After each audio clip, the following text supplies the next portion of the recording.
When I was 27 years old, I left a very demanding job in management consulting for a job that was even more demanding, teaching. I went to teach 7th graders math in the New York City public schools. And like any teacher, I made quizzes and tests. I gave out homework assignments. When the work came back, I calculated grades. What struck me was that IQ was not the only difference between my best and my worst students. Some of my strongest performers did not have stratospheric IQ scores. Some of my smarter kids weren't doing so well. And that got me thinking. The kinds of things you need to learn in 7th graders, math, sure, they're hard. Ratios, decimals, the area of parallelogram, but these concepts are not impossible, and I was firmly convinced that every one of my students could learn the material if they worked hard and long enough.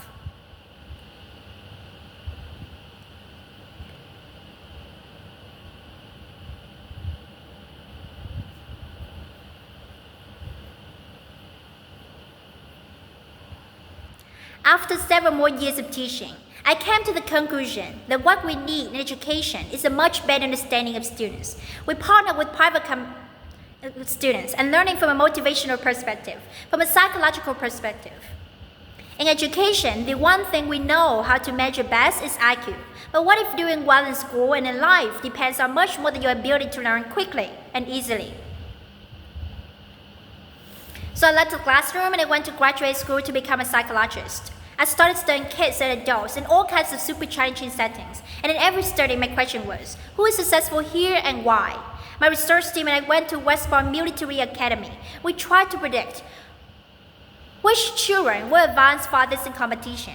We studied rookie teachers working in really tough neighborhoods, asking which teachers are still going to be here in teaching by the end of school year, and of those, who will be the most effective at improving learning outcomes for the students.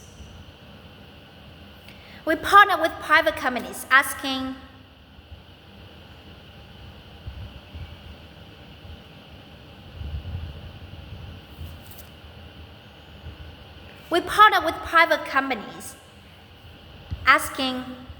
which of these salespeople is going to keep their jobs and who's going to earn the most money.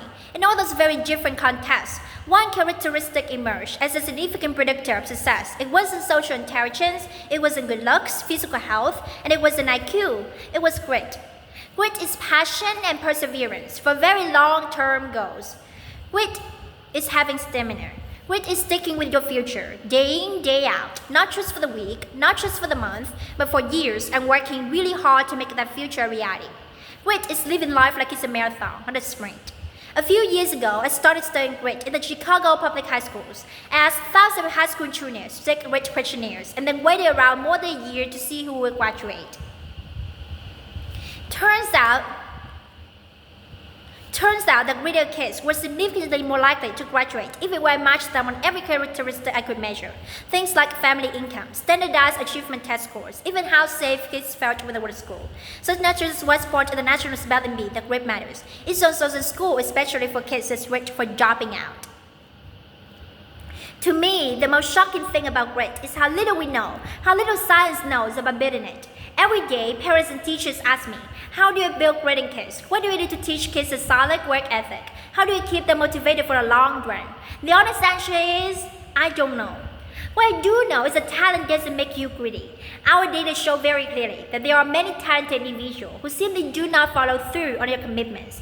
In fact, in our data, grit is usually unrelated or even inversely related to measures of talent.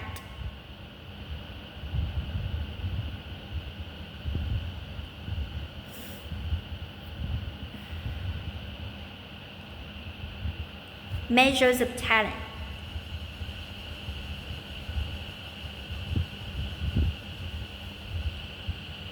So far, the best idea I've heard about building grit in kids is something called growth mindset. This is an idea developed at Ford University by Carol Gregg, and it is a belief the ability to learn is not fixed, it can change with your effort.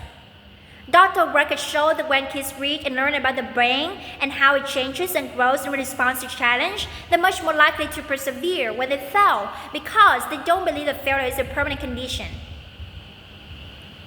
So growth mindset is a great idea for building grit. but we need more. And that's where I'm going to end my remarks, because that's where we are. That's the work that stands before us. We need to test them. We need to measure whether we've been successful, and we have to be willing to fail, to be wrong, to start over again with lessons learned. In other words, we need to be greedy about getting our kids greedier.